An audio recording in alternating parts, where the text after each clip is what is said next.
Good morning. I'm Mike Russo from auction.com, and this is my co-host Dan Willsie. I'm Mike. I've been in auctions for about 20 years in real estate and auctions. I'm also personally an investor. I'm a licensed auctioneer in the state of Texas, and my primary role at auction.com is what they call head of product, which means I'm in charge of all the software that you see as a consumer on our site. My co-host Dan has also he's been with auction.com for 20 years. He's our senior vice president of operations. He's responsible for all the behind the scenes that makes the auctions happen, especially the foreclosure auctions. Today, we're going to talk exclusively about foreclosure auctions and how they work, especially with our upcoming Super Tuesday, which is the first Tuesday of every month in certain states like Georgia and Texas. Before we get started, a short message from our legal team. I won't read this all to you, but basically what I'm here to say is that we are here to teach about auctions and the process of auctions. We're not here to give investment advice or teach how to buy property as far as valuation or how to do flips, right? We're here to teach about the auction process. So what do we do here at auction.com and what do we not do? Our focus is to take homes that what I say need love. So we can create better outcomes for neighborhoods, buyers, and sellers through our transparent auctions, our technology, and the care that we put behind it. We work to streamline the buying and selling process with ease of access to all participants, to provide equal access to property data for all participants in our auction. And we list over 25,000 properties nationwide on our marketplace. I think what's really more important is what don't we do? And a lot of times people are confused by this, right? We do not own at auction.com the listed properties. They're owned by somebody else. In the case of foreclosure auctions, it's a lien holder that is taking that property to foreclosure to hopefully sell it to a new buyer at the foreclosure auction. But if not, the property will revert, and we'll talk about that later, to the lender, and then the lender has to go about selling it a different way, maybe on auction.com, but it could also be somewhere else. We do not set the property prices. These are determined by the sellers and the market conditions. There's a lot that goes into them determining their price. One of the things that we often hear from buyers is they think it's like the mid 2010s after the great financial crisis. And they'll say, these banks need to take my price. It doesn't work like that. It's a very complicated system. There's lots of companies involved, HUD, Fannie, Freddie. There's ways that they determine the prices on conditions, amount that needs to be cleared based on what was owed. It's not a simple process. We do not buy the properties. The properties are for sale on our marketplace or at our live auctions like that are coming up on Tuesday. What does a foreclosure timeline look like from default to auction? I'll just talk about this briefly. The homeowner stops paying. After a certain amount of time, typically they're given a chance to try and catch up on their mortgage, a loan modification. There's a lot of programs today to exhaust the homeowner actually coming into getting their property and payments back on track. If that fails, the lender will appoint a trustee, a sheriff, a clerk, or an auction.com to manage the proceedings. It just depends on the jurisdiction. Then the property will go to foreclosure auction. Some of those are online. We hold Illinois and Ohio are held online on our marketplace, but most other places where we conduct foreclosure auctions are live and in person. What happens at the end of the foreclosure auction? Either it sells to a new buyer and the deed is executed and transferred. That takes some time. We'll get to that in a little bit. Or it could revert back to the lender, right? That's where the property failed to meet the credit bid in which the lender was trying to achieve at the auction. And then if it reverts, the bank could relist it and put it back for sale either on an online marketplace like ourselves or list it with an agent in the MLS. And But Mike, one of the Yep. key points here that I think people should know, especially because we're kind of focused in on Super Tuesday, is that this process is with somebody who is the homeowner of that property who's taken a mortgage out in the banking institution, and they're trying to do recovery of those funds.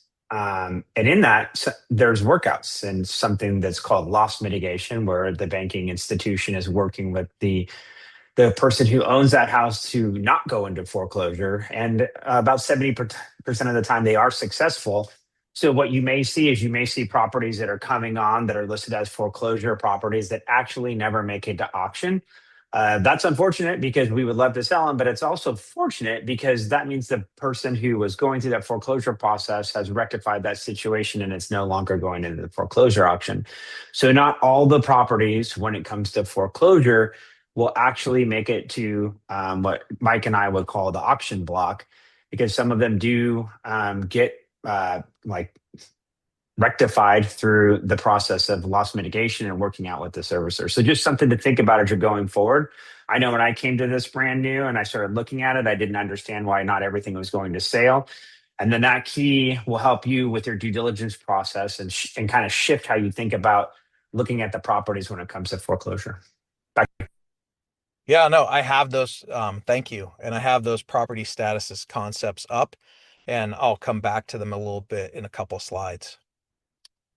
Um, so there's both judicial and non-judicial states. Actually, Dan, if you wouldn't mind just covering for our audience a little Yeah. bit between the judicial and non-judicial, and then we'll move on to the statuses. So there's states that we call trustee states, which are non-judicial, where you can have a trustee conduct a foreclosure sale, and then there's judicial states, and the judicial states actually are done through the court system, even more so. They're all the way through. A lot of what we think of as judicial sale is going to be done by the sheriff themselves. Now, I will tell you, this gets even trickier because it's not ever one exact path. I live in the state of California. You can do non-judicial, which is the traditional way of doing a foreclosure sale, and it goes to a trustee, and we're appointed as a trustee or substitute trustee, and we sell the property, and it goes to an attorney firm that conducts all the legal process for it. However, you can also do a judicial sale in the state of California, and that would go through the court system and go in front of a judge. Not as much, it doesn't do that most of the time, but it is something that can happen. So there's two ways these foreclosure processes go. For you, the 145 people that are on the Zoom, you really need to think about it as more of these properties are going through foreclosure, and I may be dealing with a different type of person that's selling the property. Non-judicial is an auction.com type of sale. A judicial sale, we work with the individuals that are conducting these sales, and those are still really driven by those state statutes, which require the sheriff in a lot of these cases to complete that transaction. Great, thank you. Okay, so as Dan was saying, I'll go through it quickly as far as understanding the property status concepts. One of the things that I say about foreclosure auctions is they're the most fluid thing happening in real estate, right? And so we could have a property on auction.com or somewhere else that isn't on auction.com that a property's scheduled for auction. It could be scheduled, let's say, for August 19th, or it could be scheduled for this upcoming Tuesday. That property can then actually be cleared for auction, which means the legal proceedings have happened. It's been cleared. It's likely to go to sale. Likely. Even with it being cleared, you never know until the auction starts. The property can go to postponed. There could be lots of reasons behind the scenes that it gets postponed, but the properties that are going to foreclosure when a date is scheduled, they're highly fluid on whether they're going into postponed or canceled, right? Many of them tend to be postponed. Dan, what percentage do you think that gets scheduled go to cleared versus postponed on a given day? We're saying between about 30% of the properties actually going to sale. Mike, Got and it. let's talk about cleared for auction. So we will get clearances. We have clearances already for Super Tuesday. Those will also have the credit bid, and we're doing a bunch of work around making sure that our consumers, the people on this call, can see that credit bid to help them with the judgment on where they're going to start their day and end their day and hopefully be successful with purchases. So you'll want to see that and check it out. those cleared for auctions can change up to the minute. In fact, I've been crying a sale. I'm actually like doing the auction, and I've gotten an alert that says something has happened. So you have to remember again, like kind of going back to that first thing I said, is there's a person who owns this house, they're working it out. They may have filed a bankruptcy late.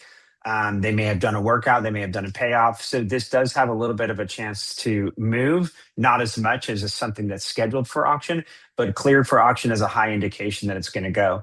Postponement, uh, we use this as a general term. There's some specific terms in some specific states, but postponement means that the course of that is still going. The workout is in process, and they're going to move it to another date. So what you'll see as the consumer is if you're watching that property, you'll see that it got or it has received a new date and it's been postponed into the future. Depending on the state, it could be different time frames, and then there's constraints within it itself. There are some states that don't do postponements. Specifically, this was framed up as Super Tuesday. Super Tuesday is when the states of Texas and Georgia do all of their sales, every county, both very big states, and so very busy for us. They cancel all of their sales. They don't postpone them. So it's what we call a restart state. So in the state of Texas and Georgia, if they're not going to proceed or they're going to try to do it in a couple of months or is completed, they're in the sense of that they are no longer going to go through foreclosure. They will cancel that sale, and then that has the potential of coming back. So some different flavors there, depending on the state as well. I'll let you do sold because that's my favorite one. So once the auction starts, the foreclosure auction, there is two outcomes. It's either going to be sold to a third party bidder, meaning the person bidding at the auction that exceeded what the bank was looking to receive, or they didn't meet that price and it reverts back to whoever is conducting the foreclosure proceedings, typically a lender. Um, Couple key auction terms, right? So you heard me mention credit bid, but I'm going to start with as is condition. So unlike a traditional sale, meaning that you make an offer through an agent, there's a seller on the other side. You might ask that seller for repairs. There are no such thing as repairs. In fact, many of the properties you can't get inside because there's someone living in it still, right? So you going into these auctions need to really focus on that to understand, like, if I buy it, I not only have to be able to do my due diligence, many times by a drive-by, learning information from other places, but also understand that you may have to engage an attorney for an eviction process. But the way it's sold to you, the way it's occupied, like when you finally take possession, is the way you're going to get it. What is an opening bid? So each jurisdiction is different. Some start with a lower opening bid. Some start right at the credit bid, right? Opening bid could be anything, from $1,000 to $5,000 to $50,000, even though the credit bidder reserve is higher, right? That's typically what you'd see in an auction. Some start right at the credit bid, and the credit bid is how much you have to exceed in order to buy it at the auction and not have it taken back by the lender, right? So if the credit bid is $100,000, you'd have to, depending on the auctioneer, you'd have to bid maybe $100,100, right? Or it's going to be whatever the market dictates at the auction. Some of them go much higher. Some of them sell for just above the credit bid with one bid. Some of them revert, right? Foreclosure Predict is something that we have on our website. If you see a badge at Foreclosure Predict, it means it's going to have better than a 50% chance that the auction is going to happen. It's not a guarantee, it's just a prediction. And that prediction gets stronger as we get closer to the auction date. The hot badge that you'll see on them means that based on the data that we have, that this property looks like it has a good credit bid to what the market value is, right? This isn't on all properties, right? It's based on the information that we have available. And so the information that we have, the way I like to term it is like in the stock business, right? You have what's called a stock trader. Stock traders have to typically make decisions with imperfect information. And that's a lot like buying at foreclosure, right? You have to try and judge on what you're willing to spend, how much you think needs to be invested, and what the market will deem on the other side of what you can sell it for. But you're going to do that with imperfect information. I want to talk about FCL Predict for a second because I mentioned something about like only 25 to 30% of the properties coming to sale, right? This is where FCL Predict comes into play so you can really start to judge your day. And we've talked about on a couple of these due diligence, but it's also like for me setting myself up for success. So if I know there's 10 properties and it's going to Gwinnett County this week or on Super Tuesday, and I'm looking at seven of them, and of those seven, three have a hot badge. I may focus a little bit more attention, or excuse me, NFCL Predict badge. I may focus a little bit more attention on those three because it looks like they have a higher potential of going to sale and really dive deeper into the due diligence on those if I only have a certain amount of time. So let it drive you. We've spent a lot of time on making sure that we're analyzing and predicting these. And then you'll want to definitely go in and make sure you're saving these properties because we're getting information in real time. One of the jobs I get to do is work on making sure that data is coming in and it's moving through to Mike's and his team so that they can put it on the website. So as we're getting information around holds from the servicers, information from the attorney firms about the proceedings going on with the sale, and we're getting updates on the credit bid, that's all real time. And you can get those updates as you save the property. Great. Thank you.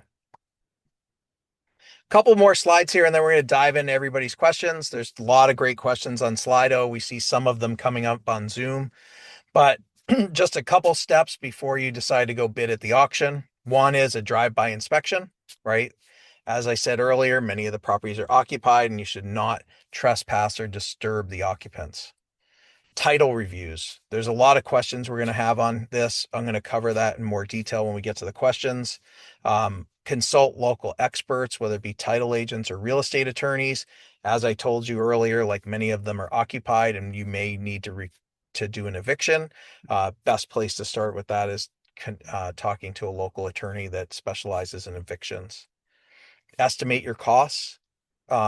Account for unseen interior rehab, foundations, roofs, mechanical reports.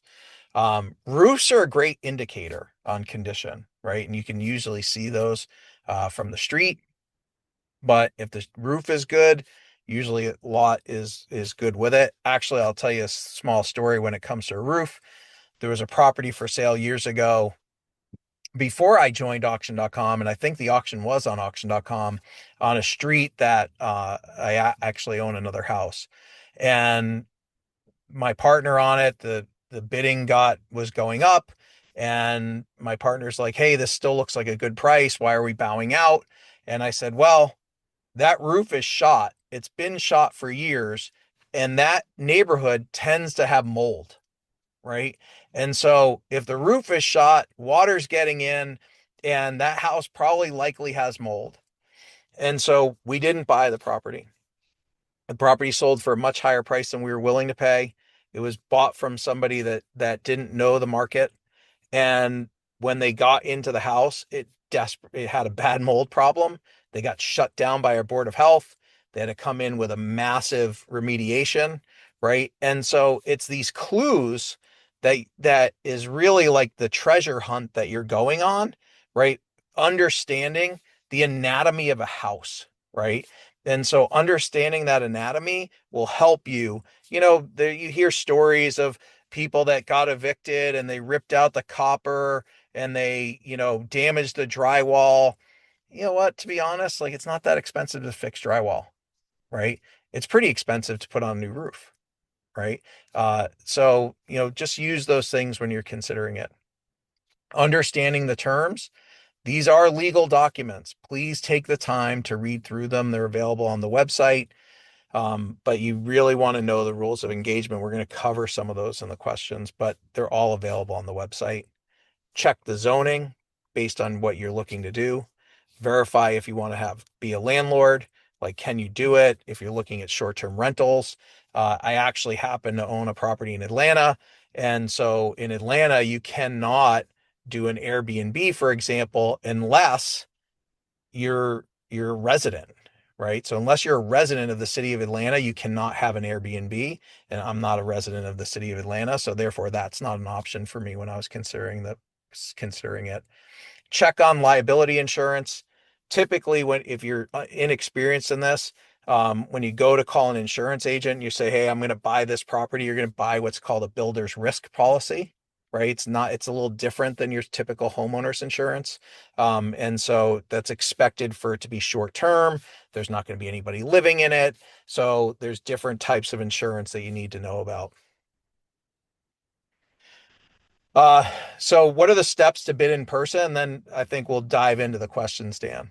So number one, create an account on auction.com, right? It will help you whether you're bidding on, you need it to bid online, but it'll also make your life a lot easier if you go to an in-person foreclosure auction, right? You can search for properties, you can save preferences, like what markets am I really interested in? You can do some due diligence on our website if we have the title info. Many cases you're going to have to go out and find it. We have what property photos that have been made available to us. There is market information for each property on it, but double check that against other resources like Zillow and Redfin. What doesn't say here is to save the property.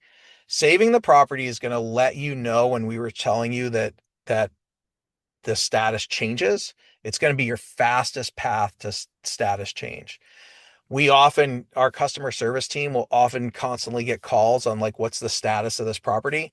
The status that we have is the status that you can see on the website, right? We don't have any more information of that. And that can include leading right up to, like on Super Tuesday, like right up to the day, up to the hour, up to the minute, waiting for the attorneys to clear or postpone or cancel the auction for that day. There's some questions in there about saving, and I touched about it earlier, but our systems are all integrated with all the different parties that are updating our system, right? So in the sense of when they make updates, you're getting it real time. If you want to see it in real time, because we have a lot of properties, you got to save the assets to get them. So you'll want to prioritize those over time. And then we're working on different ways of when it comes back to make sure you're notified as well. Like we talked about, where some of these are postponed or canceled. So you're following that property along as you go. Great. Bring funds. So every jurisdiction works different. So you're going to want to make sure you're going to want to know in that case. So for example, we have a Super Tuesday in Georgia. You can bid at that auction, come with your cashier's checks, but at the end of that day, and we have these questions that I know are already in there, at the end of Tuesday, you're going to expect to have the full amount that you bid for that property for that day. So if you bid 100,000, you won that auction. By the close of business that day, you'll have expected to provide a, a bank check, or as part of our remote bid program, I'll get into that later, as far as having the full funds available to provide to us so that we can go ahead and start with the deed transfer for the property that you want at auction. I'll be very specific here. If you're in Georgia and standing out in what seems to be thunderstorm weather for Super Tuesday, because that's something we track, because we'll be out there with you standing there. If you're the winning bidder and you outbid everybody else, we're going to expect that you have cashier's checks ready to hand us over, and that at least is the amount that you bid to or exceeds it. And you don't have time to run to the bank or anything else. And if you don't have that, we're going to move on with the property. So you've got to have good, in the state of Georgia, you have to have cashier's checks ready to go at the time of the sale for 100% of the amount that you've bid to. And the same with Texas. Don't want to leave them out because it is for Nope. Super Tuesday. Same exact transaction here is when we say sold to bidder number 853, which is Mike's bidder number, we're going to walk over and we're going to expect him to hand us $250,000 in cashier's checks. And we'll get into like some ways to do that so that you can keep your working capital in your pocket as long as you can. So just as an opposite of that, I live in the state of Massachusetts. Massachusetts doesn't have a Super Tuesday. Auctions are conducted at the property, not at a court, not at the court. And in the state of Massachusetts, you're going to be expected to bring $5,000 to participate in the auction. You would actually turn that $5,000 cashier check over to the auctioneer in order to bid at the auction. But if you're the winner, you're gonna have to put up a balance of the winning amount on that day, and then I believe it's 10%. And then you have 30 days to close with the full funds. But if you do not close, you will lose your money, right? And that is a big part of how auctions work, right? And so you're expected, you know, to when you participate in an auction to close. And if not, like you could be at risk to lose your money. This is such a big part of number four, Mike, because there is differences within the states. And this is due diligence that is on our website. So they're going to tell you exactly what you need to bring to these foreclosure sales. And Mike's 100% right. Can you imagine like they do the sale right in front of the house in Massachusetts, which is a little different of a scenario. And then you also have places like Arizona where you just have to bring a $10,000 cashier's check and you turn it over and you can buy a property and you have to just give a $10,000 cashier's check. And then by 5 p.m. the next business day, you have to bring in the remainder of funds. So there's a little bit different flavor as you go through each one of the different states. We were talking a lot about Super Tuesday, and that's Georgia and Texas, but the state of Washington does their sales every Friday. So there's all these nuances that like you can call in and talk to customer service. You can look in our site, auction.com, and get some of this due diligence started. But the it all starts kind of here with auction.com on the website. Awesome. All right. So now let's get into your questions. I love this part. So there is, like I said, we have some that are on the Zoom. We'll get to those after. We're going to start with the Slido. If you have access to the Slido, please. I even see, Dan, more questions waiting in the Slido. So how do we find if there are any existing transferring liens on the property? And how does the eviction process work if the property is still occupied? So, as I said, so number one, something that we didn't talk about is you want to look at who's foreclosing. It's typically the first lien holder, right? It could be the second lien holder, but that isn't necessarily, uh, accurate. It's mostly first lien holders, but you want to pay specific attention to that. The If you win at the auction and the first lien holder is who's conducting the foreclosure, or taking the property to foreclosure, all the liens except what we call super liens will be discharged, right? But you want to consult your local jurisdiction. But some ideas of what we call super liens: HOAs are super liens, right? So IRS liens are super liens. So you're going to want to have someone run. We're not going to have this information on the website for you. You're going to want to have somebody run a liens and encumbrances. A lot of times you'll hear people say, I need to run title. Title is like a full view of the house, right? That would cover, anything that might impact the house. It would have, so for example, like utility easements and all of that stuff would be in a full title search. Typically what people are really focused on is the liens and encumbrances. Jessica, I think you've been here before, so I'm glad you're back. What is the entire process of buying a house since the very beginning to the end? Is there a chance that the property will be sold to someone else near the day of foreclosure sale? And when you bind and win the house, you win nothing. Okay, that's a little more complicated, but I'll try and dig in. So from beginning to end, I believe we covered, right? So we're talking about foreclosure auctions in this particular case, right? Things can change up to the point that the auction starts, right? And so once the auction starts, and then the auctioneer is calling for bids, if you're the winner and above the credit bid, then you essentially own the right to buy that home. And now you have to perform based on what we said, as far as like, you've got to have the money to come in with the terms. Whether you're in Massachusetts, you have some more time, or you're in Georgia and Texas, like you have to have the money right then, right? Um, the property, at the foreclosure auction is not going to be sold to somebody else if you're the winning bidder, as long as you perform and go with the money that you're expected based on, sorry, I lost that question. Um, as long as you have the money in order, it will not be sold out from underneath you. How does an auction work? How low does the bidding start? Do you have to have cash? So by cash, we use the term good funds, right? So typically a bank check, or if you sign up for a remote bidding allows you to not show up at the auction itself, but you can bid from your tablet or computer or your phone.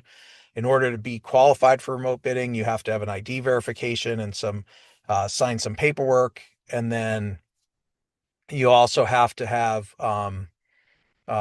you have to wire the money that you're going to spend before you participate remotely. So if you're like, hey, I'm going to spend up to $300,000 on this house, you would wire $300,000 to a specific account held by a third party title firm, and then we would authorize that you can bid that on your computer. So as far as how low does it start? We have an old adage in the auction business. It's not about where we start, it's where we end up. And so where you need to, so it could start at $1, it could start at $100, it could start at $100,000. It really doesn't matter where it starts. What matters, and this goes for our REO and it goes for any auction, right? That has a reserve. It doesn't matter where it starts. You have to meet or exceed the reserve, right? And so there are a lot of properties, about another 30% of properties on our website. We're going to have the credit bids available prior to the auction starting. So you're going to see the bid that needs to be beat by the bank before you show up. So that'll actually help you in those cases to do your due diligence. Mike, one of this is like the inside baseballs, and I pushed that question to the top. So, um, misconceptions, but the bidding and winning and the credit bid is an important number for everybody, right? Because you have to exceed that because that's the banking institution bidding on the property. So at the very minimum, if it's only you standing in front of the auctioneer, you're at least bidding against the bank for the most part. Well, a lot of people were like, "Hey, what about these opening bids?" And we had a lot of conversations about it. The reality is, and what we try to do to be successful is, you have to come up just like anything you're going to do with a number in your mind on what you feel comfortable with purchasing that property, and build your case and do your due diligence around that number. The opening bid is an indicator on where to go, but it's not the end all says all. But I love this question. What's the biggest misconception you wish investors understood about auction.com? Well, we kind of touched on it, like, hey, you guys own these properties, or hey, why do you set the credit bid? And a lot of these things, like we don't determine what the credit bid is on the property. And that's a big one I think that a lot of people ask me. So a big misconception is we're a conduit for these banking institutions to liquidate these properties. And so they're providing this information as part of it. And we're out there marketing and trying to provide you information like this to make you successful at these process and learn the nuances of it as well, and then try to educate as much so that you can get something that to build wealth for yourself, and also the banking institution can liquidate that asset. Did you have any, Mike, on that? My that's primary, and then the one I said earlier, which is this notion of from the mid 2010s after the great financial crisis, which is like these banks need my money. Like there's a formula that these things get set, right? If you don't think the property is worth what they're looking to get, then just move on, right? This business, if you want to build wealth for yourself, whether it's fixing and flipping or owning and renting, it's about repetition, right? You do not get married to one deal. Do not fall in love with one house, right? Like learn how to do the numbers, right? And just expect to do a lot of them, right? And so that's the biggest, that would be the biggest thing I would say. So from anonymous, I'm new to this. My question in the case would be, what do you require for capital and deposits and inspections and stuff that has to be done in advance by me? Or is there someone on staff that can help you out? Okay, so we are talking about foreclosures. Our REO is a little different.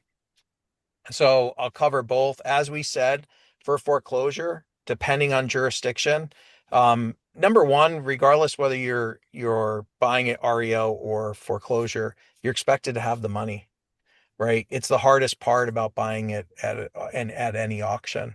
And so if you're buying it REO, even though this is about foreclosure, you're going to expect to have an earnest money deposit, and then you'll have 30 days or more to close. Typically, our REO closing times can go anywhere from 30 to 60 days. Foreclosure's much faster, right? And so the foreclosure is you got the money typically on the spot. And you're going to be moving through the closing process much faster. As far as inspections, a lot of you should search on the website of properties that have photos first and then look if they have interior access, because a lot of them don't, right? So we'll go on from there. At auction closure, are the occupants evicted or are we responsible? You're responsible, right? So we covered that earlier. We can just keep repeating and the repetition on that message that the new owner is responsible for the eviction. Shower and flowers. How do I get information about the property and the condition? They have pictures listed on Zillow, which looks like the place is in good shape. How do I know if they're current? That actually is not an easy question, Sharon, right? And so the I would look at multiple places for photos. I would look at the listing history. So I would look at what we have, right? We have whatever we were provided by who does the bank photos as far as the current condition. You should actually try to do a drive-by of the property. If you can't do a drive-by of the property, I would suggest looking at a Google Street Map. But drive-bys are the most important. And then you're going to have to judge when you think those photos were taken I would go based on its listing history. So if you saw pictures from a year earlier or 2 years earlier, just assume that that's when the pictures were. The pictures are hard. He's right. Mike and I sat and looked at a property that we were trying to figure out something on, and then we looked at Zillow and looked at Redfin, and we had MLS access, and you could almost start to chronologically look at the photo timeline of the property. But I think Mike hit on it earlier, and we're going to continue to hit on it, which is the due diligence process. And a drive-by is going to solve a lot of the issues, and just getting eyes on it, and then using like that housing knowledge that you have. If you see a sprinkler shooting in the window, it could be a problem. That's going to be it. How much is the average sale? I loved it. I left it. I'm sorry because it was. I feel that was a little bit like poking. I mean, it's gonna determine on your where you're at, right, in your marketplace. I live in California, in Orange County, so a little bit higher than maybe somewhere in the southeast, perhaps. So it's dependent upon where you're at. There are discounts, obviously, because of how you're purchasing or in regards to foreclosure. Remember, we talked about the due diligence, but you're not going to be able to, in most cases, see inside these properties that you're purchasing because you have somebody who owns that property that's not making a mortgage payment, and the banking institution is taking them through this foreclosure process. So, because of some of the lack of due diligence, right? You can't get in it. You're not going to be able to tour it. You're gonna have to do some lien work. There's probably a little bit deeper of a discount on that property, and the banking institutions are pricing that in as they're going for it. Great. There's a property on our street that's up for auction. I'd like to know more about it. We can guide you on it, but mostly you should do your due diligence. You can either email me at askmike@auction.com or danw@auction.com, and we'll at least direct you some resources. Yeah, I replied directly to that. Just email me. I didn't want to bring it up. I was kind of hoping you would tell me what it was, and we could bring it up, and we could walk you through it. But please just send us it over, and we'll work through it. Do we accept financing? No, we do not accept financing. Our clients do not accept financing. In foreclosure, financing is very difficult. There are people out there that tend to, so for example, there's a company that I see on LinkedIn here in Massachusetts called Boston Capital that will lend on foreclosures, right? So if you want to go out and look for somebody, you're going to have to look for somebody that specializes on lending on foreclosures. I would tell you that I don't have a list. It's probably the hardest thing out there. Lending on REOs is a little more because there's companies like Kiavi that do desktop appraisals, but it will take some energy and effort. There also tends to be what they call hard money lenders in every market across the country. So those would be the ones that you would tend to turn to because they'll know more about your local market. Who do I make the cashier check out to? Dan? I know. I put it in here because it sounds simple, and I was like, "Oh, it'll be simple." Plus, I was going to see if I could trip you up a little bit. So this one is Excel. part of the due diligence on the page. Most of the time, you can make it payable to yourself, but not in all cases. In the state of New York, the foreclosure sale is done with a referee. That's on the page. You'll need to make the check out to a referee. It's not full funds. And then there's other states where you have to make it directly out to the trustee. So before you go to bid on the property, go onto the website, look at the property because it's property specific, and see who you have to make the check payable to.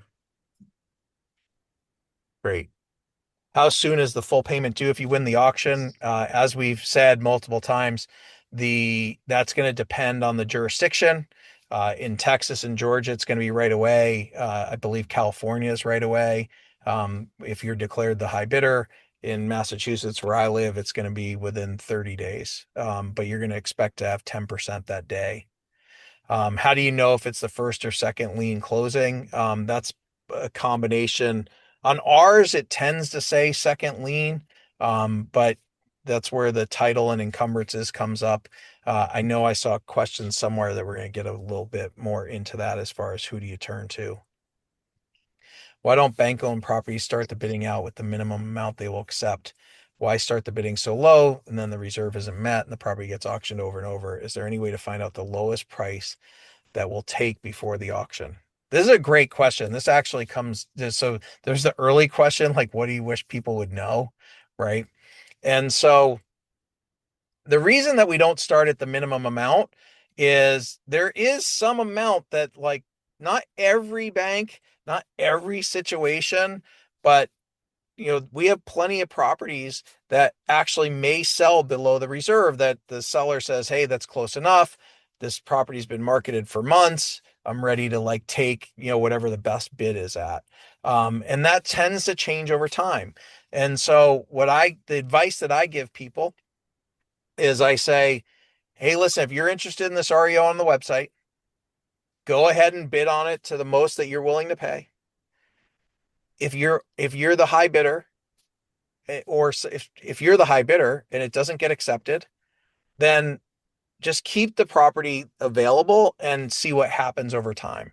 And either one or a couple of things will happen. Either one, because we have properties that, based on the requirements that the seller is not going to take lower than what they've set at the reserve, because there's insurance that happens, and that once they get the property ready to be the person be evicted and their health and safety regulations met, they will then re- revert that off of auction.com to another selling method to try and get more money, but like their insurance claim has been intact. And this is stuff you don't hear a lot about, but that is how it works.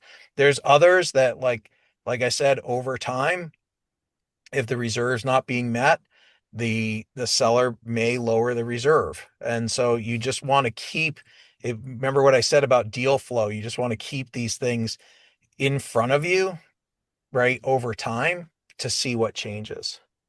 To be clear, though, the owner in the case that you're speaking of, and you're saying online, just I want to make sure everybody's crystal clear on this, is now the banking institution. And since we're focused on foreclosures today and Super Tuesday, at the foreclosure sale, the owner of the property is the person who took that mortgage out on that property. And the bank institution is moving this through this process to try to recollect those funds. If we have a credit bid on that property and we're trying to display more and more of them, we have quite a few that are on there. If they're not on there, it'll say notify me. You click on that and save it, and we'll notify you when it's there. We will not go below that credit bid. There's a No. lot of technology that we've built to allow us not to go below that. So during that foreclosure sale, we're not going to go below the credit bid. Why is that important, and why does it start to make sense a little bit? Because you still have that person who you're trying to do the best for and is in a bad situation, and the banking institution is still responsible, and we all have in this circle a fiduciary responsibility back to that person to provide them as much as we can. Now when the bank owns it and they've started to do different things like eviction and secure the property, and they see that it needs work, they may start to discount it from there. So the online bidding for the REOs, that's where they start to kind of change it up a little bit. Great, thanks. Will all the liens be removed if the bidder won at the auction? We covered that earlier. Not necessarily. right? So that's where getting the liens and encumbrances, understanding if there's any super liens, maybe consulting an attorney before you go into the auction. This one, I like the like answer, this one. you want to take it? No. I just love this one because it's such. I love it. I mean, this is we kind of talked about it before, but this is an art, right? You kind of talked about it with the one that you had with the mold that expected inside the house. Yeah, so in my case, like how would I approach it is, and somebody asked earlier about the photos, right? So there's certain things you could look, um, there's certain things you can look at, even for photos that are 1 or 2 years old, which is what do the cabinets look like? What do the kitchen cabinets look like? What do the floors look like? Are they rugs? Are they hardwood? But from my perspective, if and I have bought property sight unseen, is I go into it expecting that I basically need to redo everything. And so, and then I back out and then I'll create a slush aspect of like, okay, like based on the age of the house, do I think like where I live, we have boilers, like, do I think it's going to need a new boiler, or maybe I just account for repairs, but create some kind of buffer there that you're going to have unforeseen costs. But, you know, you could expect based on the age of the house, it's like either I'm replacing the kitchens and bathrooms, like, which is, listen, that's what it's about, right? It's like kitchens, bathrooms, sheetrock, electrical, right? Like, the floors. Do I need to put in new rugs? Like, I tend to try to buy properties with hardwood because I know what it's going to cost to refinish them. I try to stay away for things with carpet. So, you just got to go into it thinking that like it's as bad as you can imagine and you're going to have to pay to fix it. I mean, one thing too is we didn't really talk about this is the people that you have around you. Like I have a contractor and like Mike, he's like, hey, price per square footage went up. So you can start to think about that. And I kind of agree with Mike is assume the worst, especially if you can't see in it, right? So if your price per square foot is 550 and it's, 2000 square foot house, you're going to have to put that into that property potentially. And then you kind of can work back into your profit margin and maybe some of the things are better than you thought. This is Um, this is a good one. We kind yep. of talked about it earlier. Yeah. So there's a minimum bid that is required. And if it's not reached, it'll be put up to bid again. At foreclosure, it won't be put up to bid again that day. It'll just be reverted back to the bank. I actually love this question. I don't know the answer. I do, but I can tell you. So, like, you've got to do your due diligence. You have to search out your local law person and figure out how you would just get rid of that property, that car on the property. But I left it there because I love it too. And I had someone who's opened up a garage and told me they found an old Maverick in one of the garages, and they were super excited when I saw them at the auction the following week. So that is a part of your due diligence. You'll have to figure out what that is, but you may have to do something with that. All right, we're probably going to go over time, so we're going to try and go a little faster. I see 17 Yeah, questions on Slido, and I know we have some on Zoom. let's Uh, knock them out. this is the live auction webinar. This wasn't a live auction simulation. This is the webinar to discuss foreclosure auctions. I sometimes see properties listed on auction.com and also listed for sale on real estate sites. Are these houses also for sale? So, for example, we syndicate all the properties that we have on auction.com to Zillow, right? So if you see it on Zillow, um, and it's on auction.com, it's because it's for sale through auction.com and we're also advertising on Zillow. We have some properties that are what we call our private seller properties, which are neither foreclosure or REO. They're being sold by an individual. And those all have a listing agent involved. The offers are made or auction is on our platform, but there is a case you might see something else. But if auction.com is behind it, you have to come here to buy it. Okay, What's the difference? Oh, go yeah, you ahead. got. I'll log off this next to give you a second. What's the next? What is the difference between Super Tuesday? So we're calling it Super Tuesday for us because it is a large amount of properties in the state of Texas and Georgia that all kind of accumulate and go this one day.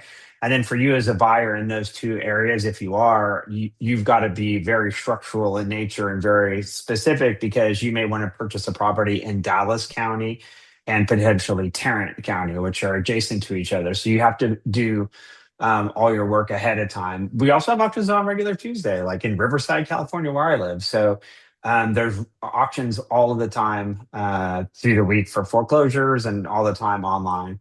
And this was, you have guys that have foreclosures in my county in Marietta, Georgia. So this one I've been wanting to try to get to, so I kind of pushed on it.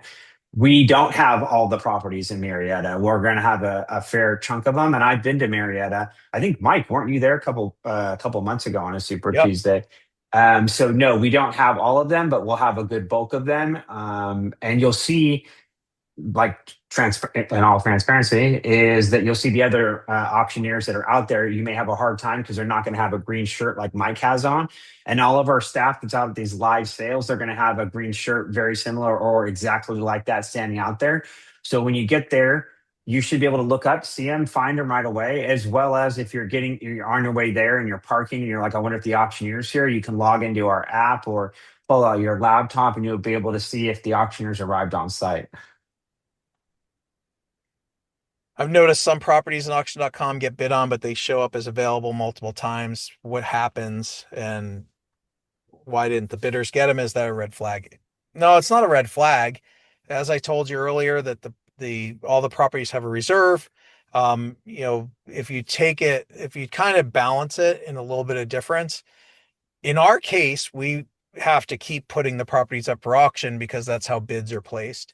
If you take a regular real estate sale that just is on the market and you don't know if bids are being placed, you don't know if people are making offers, the property is just on the market. So ours actually is a little more transparent, that the auctions are happening, bids are being placed, but it's just not the amount that the bank is willing to accept. How do we see winning bids accepted by the bank from previous auctions? Save them. We'll I know, we'll I get. wanted to take that one. You took it. It's a good Oh, one. sorry. No, Can I it's all use right. fun? Save the property. It's such a key thing. You're gonna really, I mean, I would be saving, well, I am. I'm saving a bunch of things so I can make sure that it's working. But yeah, that is a key element for you as you're starting to understand markets and adjacent markets. Don't be hyper, like, you should be hyper focused on your market, but don't be afraid to expand out with outside of your market. Can I use hard money lenders? I think we kind of already talked on this, but Yeah. hard money lending at a foreclosure sale is near impossible unless you can get those cash proceeds in a lot of instances prior to the sale. Is there a line between scheduled to clear? Is there a timeline between scheduled to clear? Can you work with the owner, or do you work with another entity after it is scheduled? We work with multiple people through the process as we're moving the property through the foreclosure sale. So we're in contact with the attorney firm that's doing all of the paperwork for the legal or for the servicing institution that holds the mortgage on there.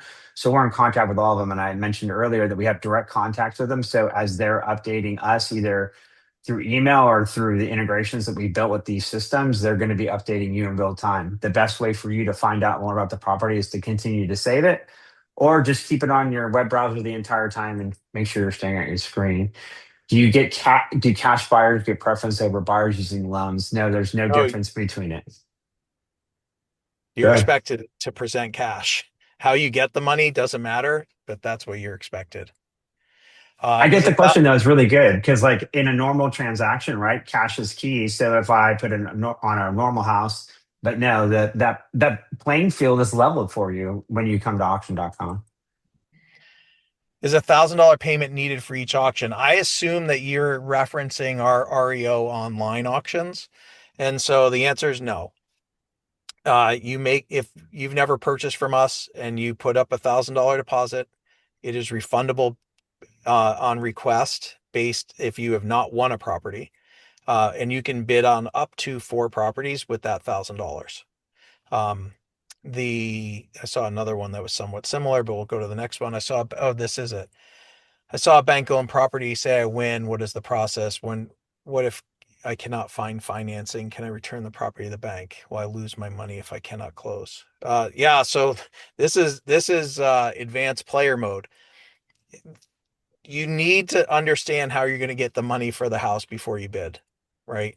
So even if you win at our auction for an REO property, before many of our clients, meaning the bank, will sign the contract, the countersigned contract with you, which actually allows you to proceed to closing, they're going to expect you to send them a statement through us of like, here's my proof of funds that I can close on this property. That could come from a hard money lender. It can come from your own account, but like you're going to have to show proof that they are satisfied with before they're going to sign that contract with you, regardless if with you're the winning bidder. If you haven't won with us, then when you put up that $1,000 deposit that somebody referred to, if you win the auction and you can't go through the terms that are let out with, putting up your earnest money deposit, showing proof of funds, signing the contract, you will lose that $1,000. It'll be retained, right? And this is all clearly spelled out in the terms. Is there any incentive for owner occupied in Texas? No. I not with auction.com, I think Right. is probably the way I was going to say. Yeah, I agree. But I think it's a great question. This one is really good. So this cashier's check we've been talking about, kind of talking about a lot. No, you're not going to get a refund right away. So if you buy a house for $200,000 and you have a cashier's check in your hand for $250,000, we're going to take the $250,000.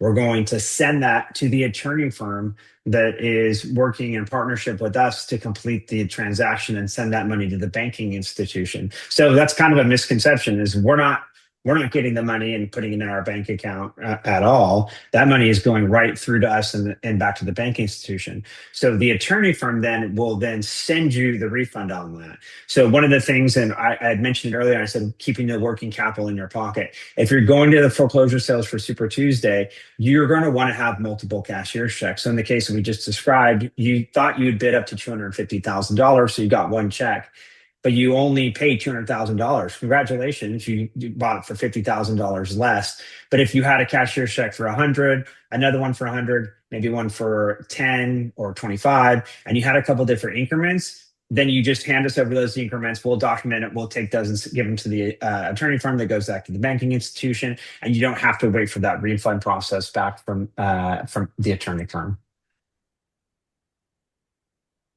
I don't know the Okay, answer to this I do. question. I'm assuming I'm going to make an assumption here, which I should never do. This is a California property. There is a law in the state of California. It's called AB 2424. In the sense, what this does is it makes it so that you have to go at 67% of the fair market value on the first auction. If no one bids on that, then it'll come back. And in this case, based upon these numbers, I'm going to make another assumption. The 239,000 is what the person owes on that property, and we brought it back for the second auction for that. So that is a state statute. It is on our property pages, so part of the due diligence. If I didn't answer that, Daniel W at auction.com, send me an email, and I'm more than happy to pull up with you.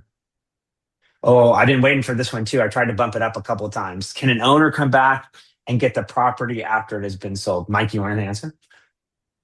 You can answer. It depends on the jurisdiction. 100%. There are things out there called redemption, and we've marked all of those on the website. So the state of Michigan has a 12-month redemption law. There's redemption laws all throughout every North state, Carolina. honestly. Yeah, Carolina, Florida has a redemption law. California actually has a redemption law. So that's part of that due diligence process and knowing your area as you go through it. Okay, it says you have 22 questions in the waiting room. All right, give me a second. But I can cover the one. We also have some on Zoom. So I'll move to the Zoom. Uh, Under the reverted to beneficiary box, it says the property is retained by the bank and may become REO. What else can it become other than REO? Hmm. Um, I mean, the bank could sell it to a private party, I guess. But I would just say that's legal language, and you should expect it to become REO. That's most likely. Um, the if a borrower files bankruptcy right before or during the bidding window, what happens to the auction? Does it get pulled immediately, postponed, or can it close and then get unwound? Um, can. It's like what we would you and I would call an edge case. It's not the usually likely income, but just like anything, it can happen. But it's definitely outside of the norm. It's called a rescission. So it does happen occasionally. There might be a mistake in the paperwork. They may have some information that came in after the sale. I know personally doing a lot of sales in the state of Texas that we would get them and we work with you to get your money back immediately so that you can try to purchase another property if it happens. But it's usually pretty quick within the first couple of days of what I've seen, or even within an hour of the sale. So, but not a thing that happens very. Here's one for you, Dan. What does it mean when the trustee sale has been deemed invalid? It would just that almost is the same question. So that means that something did not work correctly. So one of the participants that are conducting the sale or doing the due diligence to get the sale there, or the foreclosure proceedings itself is not correct. And so it becomes an invalid sale and they have to go back through the entire process. So we didn't talk about it in grandiose detail, but there is multiple steps of the notice of default being filing, the post and pub, the notice of sale filing. These all have to be done at certain times. There's a bunch of letters that need to be mailed at certain times, and those are state specific as well. So if all those steps aren't made and the consumer didn't have the right to understand it and move out of the foreclosure process, we have to go back and start it and redo it, which would make it an invalid. Great. Do you use funding wallet or pre-authorization, or is it wire to the selling offer after I win? Can the full amount be pre-deposited so I'm not racing the clock? So in certain places like Georgia and California and Texas, we have what we said is a remote bid. That is one of your funding options on auction.com. It can be done in advance. You sign essentially an agreement, you go through an ID check, and then you wire the money to the title company, and then you'll be allowed to bid up to that amount at the foreclosure auction. So that's a great option, and many people use it. Is the 10% applicable to the state of Georgia? No, it's not. Not in foreclosure. You're expected to have full amount of funds at the time that the auction concludes. And so if you're declared the winning bidder, you're like Dan had talked earlier, if you're physically there, you're expected to have cashier's checks, whether it's in one or denominations of to cover your sale. What is the approximate cost of a title search? It really depends on the one I referred to as a liens and encumbrances will be less than like a full title search, which typically runs hundreds of dollars. How long does it take to get a search done? I mean, that's a little bit relationship. Like for me in the state of Georgia, I have an attorney that I can go to and they'll, get me a search done that I need in the same day. Right. Uh, it really, this is, if you call somebody up blind and say you want a title search, probably expect it to take a few days. Again, it also the level of completeness, and I want to focus on this of like liens and encumbrances versus a full title search. A full title search takes more time. Um, if I want to rent out the property, should I open an LLC before the auction and buy as a legal entity? That is legal advice that I can't give you. I can tell you that when you're um, when you're bidding at the auction, um, you should be prepared to pay and however you want to take title. In some places like Illinois, you could you could open up an LLC after because the closing period is a little longer, but you how you take title, especially if you pay cash and you revert it later to an LLC.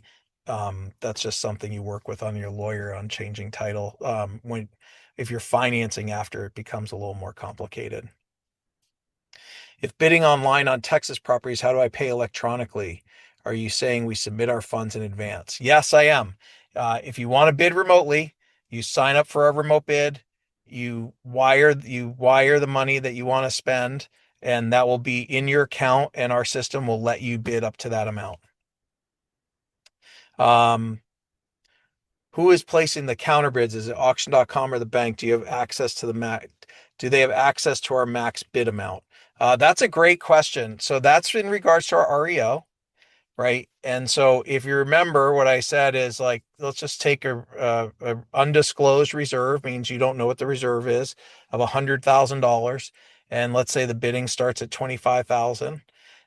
When you see counter bids, that is common that the auctioneer is bidding up to the reserve, right? They need to get the property close to the reserve.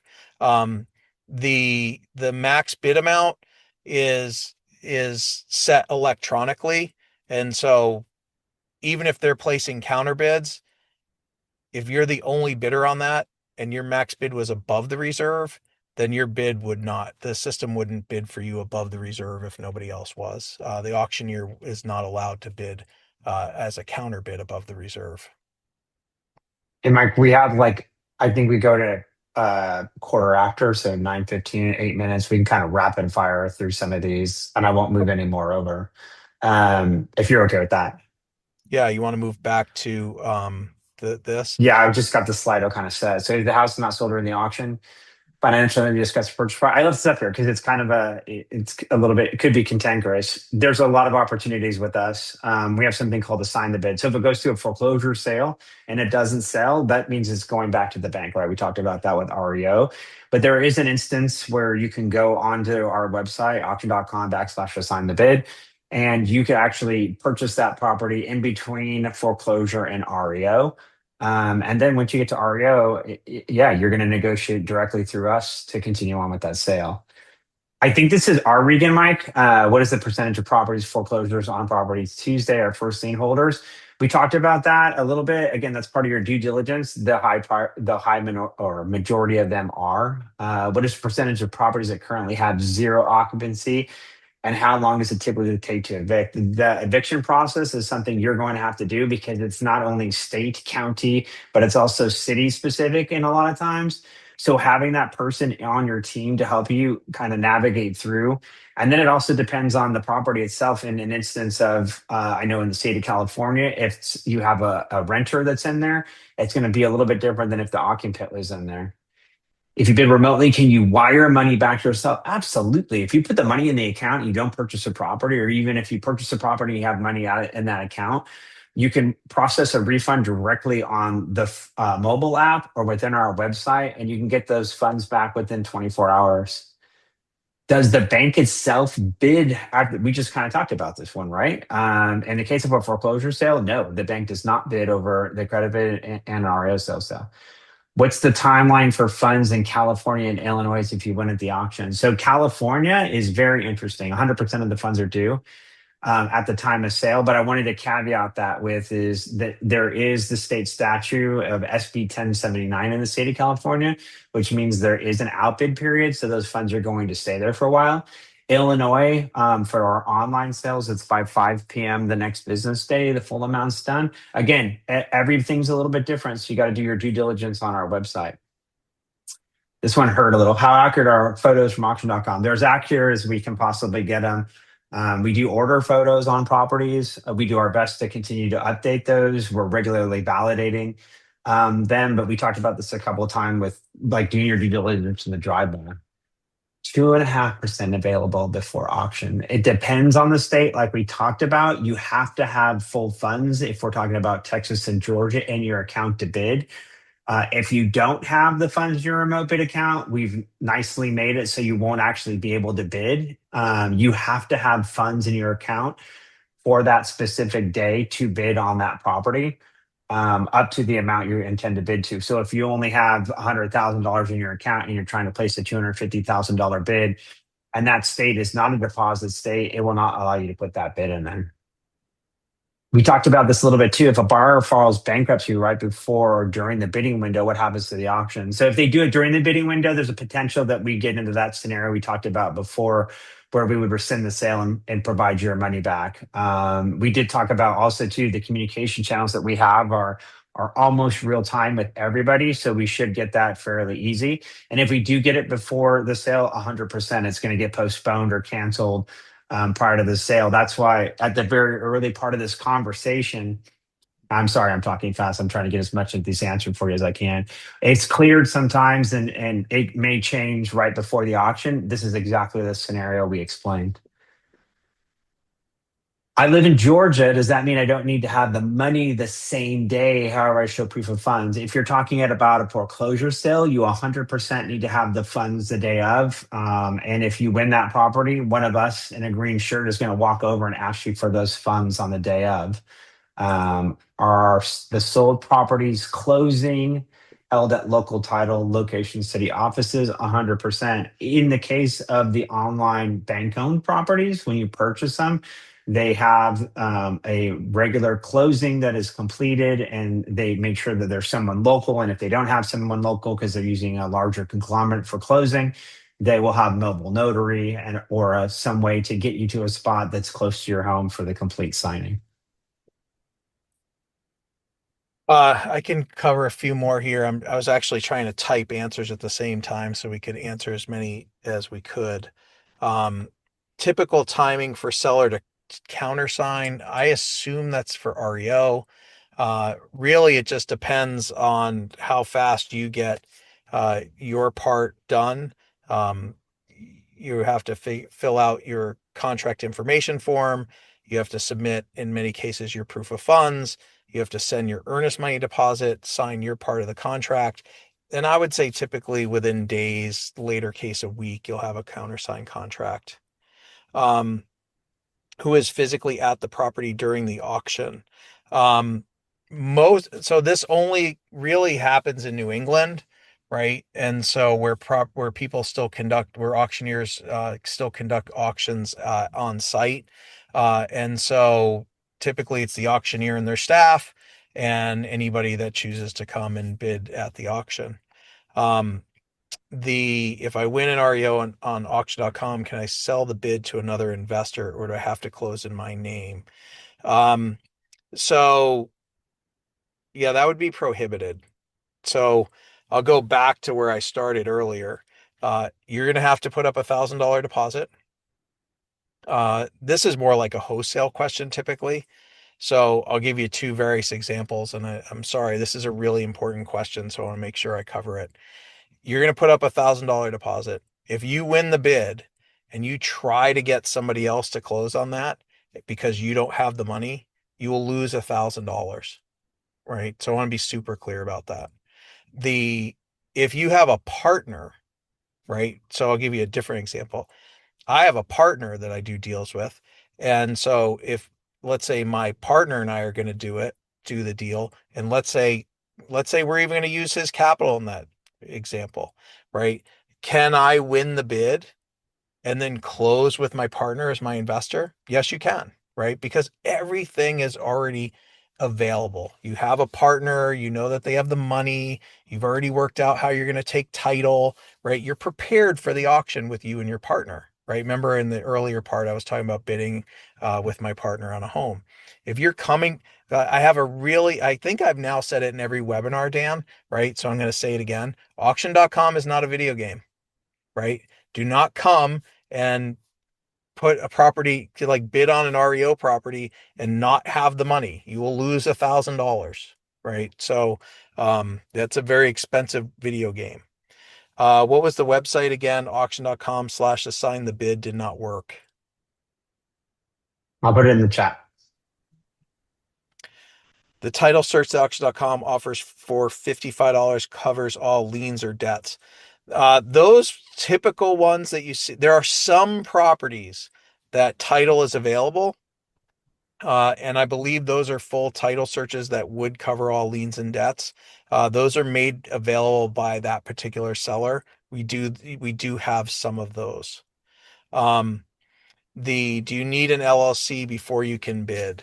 No, you don't need an LLC before you bid, but you know, when you come to an REO auction, because this is more of an REO question, I would say, you're going to need to be able to show the money wherever it's held. So if it's held by an LLC, you're going to have to show it that way. If it's held by yourself, then you're going to be looking to take possession yourself, you would talk to our closing department. Some sellers may allow you to take title in an LLC, but I don't want to make a blanket statement about it.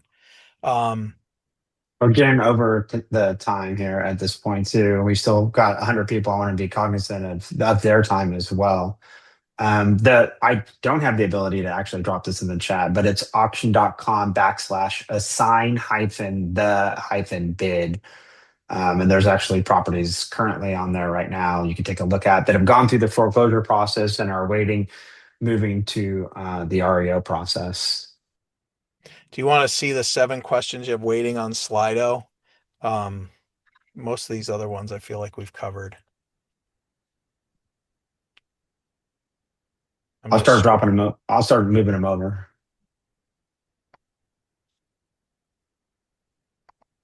What is meant by postponed by restraining order? Does a civil thing or something to do with the trustee auction process? Can you tell if bidding against yourself online? Say if a reserve has not been met and you are the only bidder. Do you want to cover the first one? I can cover the second one. Yeah, give me 1 minute. I'll cover the second one while you're getting the other started. So sometimes there's just one bidder in one of our REO online auctions. As I've said before, you'll see bids placed by the auctioneer that are called counter bids. That is the auctioneer moving the bids up closer to the reserve price, which is what the seller is willing to sell the property for. And so, for example, if the property reserve, which is undisclosed, is 100,000 and the bids are at 50,000, if you're not willing to spend more than 50,000, it doesn't matter if you're the only bidder, like they're not going to accept it. Right. So, the auctioneer knows where they need to move the bid to get either at the reserve or close to the reserve, so you can actually have a chance of buying the property. Yeah, so the postponed by restraining order, again, that's part of the process that the homeowner of the property can work themselves through. And so they've placed a restraining order, which means it's going to postpone until they're able to work out their due diligence process with the banking institution and hopefully move on to a positive outcome for themselves. Sold properties, I left this one in here. So we have one more question after this too. So for the sold properties, you got to save them, save the properties, and you get that sold information. They are back on the website, so you can see the properties that are sold. But if you want any more than that, and then because they move so fast, you definitely want to save the properties. We don't use an app for money transfers, so we don't use like Zelle or Venmo or something like that. You for the $1,000 deposit, you use a credit card. If you're participating in REO, if you're using remote bid, you're going to have to wire the money from the bank to the wire instructions provided. Well, thank you very much. We went about 20 minutes over. It was really great to have all your questions. The questions were phenomenal this week too. They were so good. They're very, very good. You can email additional questions to us, to me at askmike@auction.com or to Dan at danw@auction.com. Really thank you for your time, which is the most important asset that you have. And we look forward to seeing you participate at auction.com, and we'll hope to see you soon. Thank you.